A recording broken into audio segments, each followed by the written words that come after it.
Hello, and welcome to Movies in Short. Today, I'll go through the film called The Ghost Ship, which was released in 2002. The film begins in 1962 on an Italian ocean liner named Grazia. A musician named Francesca is providing entertainment for the guests, who are dancing with their loved ones. Katie, a little girl, sits alone in the center of the crowd because she does not have a dance partner. The ship's captain observes this and orders her to the floor. When an unidentified hand pulls a lever that tightens a wire cable, the joyous celebration rapidly becomes a terrifying one. The wire snaps and whips over the dance floor, severing the passengers and staff in two. One after another, their bodies fall to the ground, producing a massacre. Katie is the only person still alive on the dance floor, as the wire was unable to reach her due to her height. The scene transitions to the future 40 years later. A 6-person salvage crew is retrieving an unidentified vessel from the ocean. The ship is successfully brought to shore under Captain Murphy's leadership.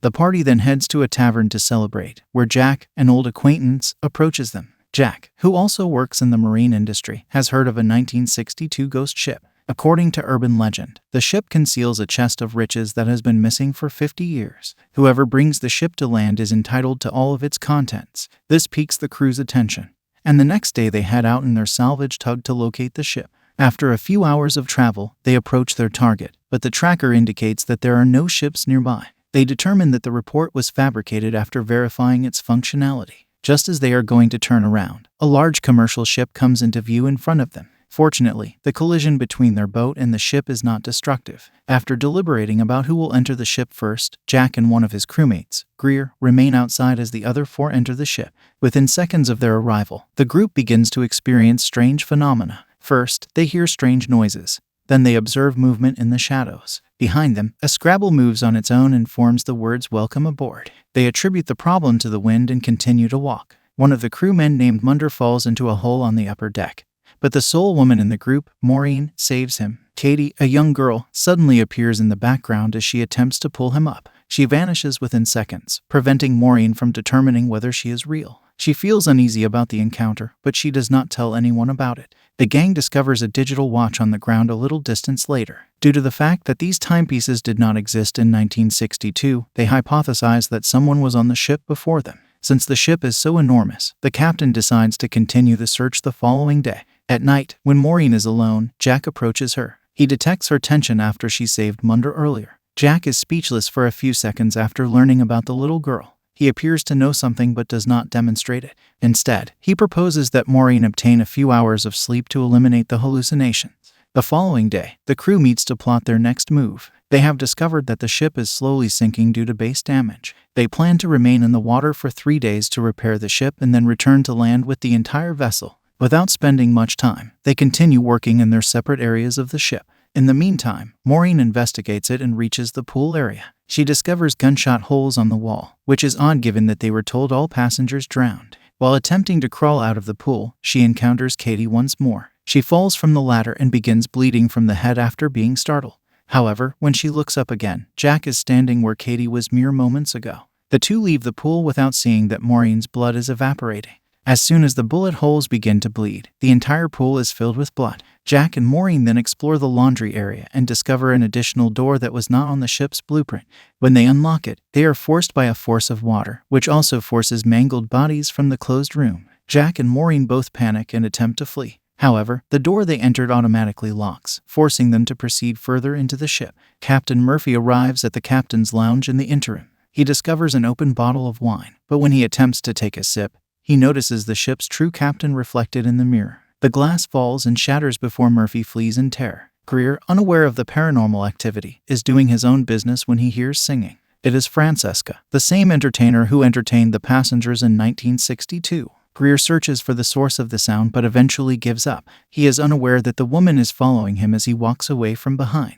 Jack and Maureen discover a chest containing blocks of gold elsewhere. It is worth millions of dollars and can be taken home by the entire team. They enthusiastically gather everyone and display the treasure. Now that they no longer require ship repairs, they may return home with simply the treasure. In the subsequent scene, everyone is loading gold onto their respective boats. Santos, the mechanic, is cleaning the engines so that they are prepared for departure. Someone purposefully releases propane from a cylinder behind him, causing an explosion. It leads in the death of Santos and the ruin of the boat. Everyone is startled and distressed by the untimely demise. In addition, they are currently stranded on the ship until they can fix it. Maureen had seen Katie again just prior to the explosion. It appeared as though she attempted to warn Maureen about the explosion but was prevented. This is sufficient cause for Maureen to investigate who Katie is. She examines the passenger list to determine her room number. Upon entering the aforementioned room, Maureen yells in shock. Katie died by hanging, as her decaying body is still dangling from the ceiling. After regaining composure, Maureen approaches Katie's corpse and removes a necklace from her neck. Her soul materializes and requests the jewelry. Maureen attempts to hand it to her, but it passes through her palm. She is now convinced that the girl is not human. 2 crew members find fresh lunches in the galley. They do not question it before consuming 50% of the food. Initially, it tastes delicious, but after a while, it emits a foul odor. Upon inspection, the food has transformed into maggots. Both individuals fear and vomit in disgust. Greer is also present in the ballroom. Everything is normal until all of a sudden, the area reverts to its appearance before the destruction. Guests encircle him and behave as if at a typical party. Additionally, Francesca appears to have a heightened interest in him. She manipulates him into kissing her, despite the fact that he has a fiancée waiting for him at home. After the kiss, he is too committed to retreat. Francesca begins disrobing while he pursues her in an attempt to enter her room. Instead, he dies after falling from a high platform. The attractive woman then reveals her disfigured face. In the meantime, Murphy is in the captain's quarters when a bottle of liquor begins to move on its own. He examines it carefully and discovers the ship's captain seated in front of him. The man gives drink to Murphy, much to his surprise. The captain is not come to harm him, but rather to converse with him. He informs Murphy of a lost vessel named Lorley. 40 years ago, when everything collapsed, Graza discovered the Lorley ship, the ship they are currently on. But 2 days after discovering the ship, Graza also vanished. Murphy is then given a photograph that causes him to experience astonishment. In the meantime, Katie and Maureen are conversing in her room. Everyone who perished on the ship 40 years ago has been imprisoned here ever since, as revealed by the young girl. They cannot enter paradise because a powerful individual has bound them to the ship. The only way they can be released at this time is if the spacecraft is destroyed. Before Katie discloses who the powerful someone is, the room's walls begin to change color. She panics and commands Maureen to flee before vanishing herself. Murphy has returned to the pool area and is searching for the rest of the team. Now that he knows the truth about the ship's departure, he wishes to return to land as quickly as possible. On the way, though, he is attacked by several Santos, the man who was killed in the earlier explosion. When Maureen approaches him, Murphy mistakes her for the ghost of Santos because the hallucinations appear so genuine. He attacks her and makes every effort to take her life. Maureen manages to save herself by stabbing him in the feet. Later, Jack arrives and knocks out Murphy for their own protection. They place him in an empty aquarium and lock him inside. The group no longer cares about the riches and only wishes to return to the country. They continue repairing the spacecraft for the following few hours until they are finally finished. Everyone is concerned since Greer has still not returned from the lounge area. While the men conduct last-minute checks, Maureen will search for him. She encounters Katie once more, who reveals her Greer's corpse. This time, the girl is passionate about revealing to Maureen everything that occurred 40 years ago on the ship. She pulls Maureen back to the past by touching her. The ship is filled with lively conversation and laughter. They are unaware, however, that the co-captain has encouraged the entire crew to murder everyone on board for the gold they discovered earlier. The cooks lace the food with rat poison, killing the majority of the population. Then, chaos ensued on the dance floor. The remaining survivors were murdered by gunfire in the pool. Katie was dragged into her chamber and executed by hanging. Finally, the crewmen rushed to the treasure and began collecting whatever they could, but the co-captain forbade it, together with Francesca. He fired upon each individual. Finally, only the 2 of them remained before Francesca betrayed him and fatally shot him in the head. It was revealed that her actual lover was a different man who was also the mastermind of the massacre. They enjoyed a passionate kiss after killing hundreds of people, but the surprises did not end there. The man killed Francesca by thrusting a hook into her neck and hooking her. The man is discovered to be none other than Jack in the end. He is the evil ghost of a deceased sinner. His job is to cause people to sin and murder them so that their souls will be damned to hell. Jack was the one who told them about the ship in the first place.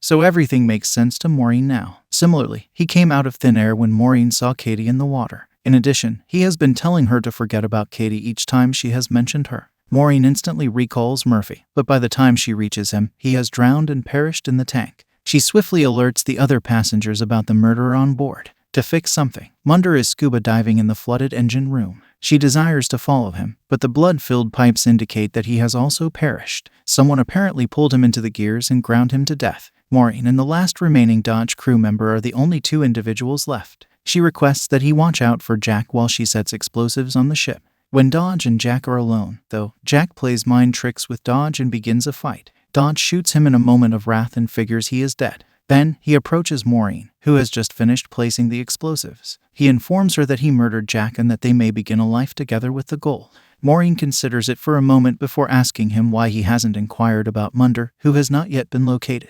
It is subsequently revealed that Jack was the one attempting to induce Maureen to transgress. As long as this vessel exists, the spirits will never be released. Jack is aware that Maureen is a wonderful person, so he offers to spare her life in exchange for her abiding by his regulations. In response, however, Maureen detonates the bombs. Jack and the entire ship are destroyed, while Maureen saves her own life by jumping off the ship. Katie comes to her rescue as she struggles to find a way out of the water while she is submerged. All the spirits that perished aboard the ship are finally set free. The following morning, a cruise ship discovers Maureen floating on a box and saves her. As she is being transported away in an ambulance, she observes a gold crate being loaded into a cruise liner. Jack has been revived and intends to perpetuate the cycle of evil. The film concludes with Maureen screaming and the ambulance door closing. Please subscribe and activate notifications to receive additional videos.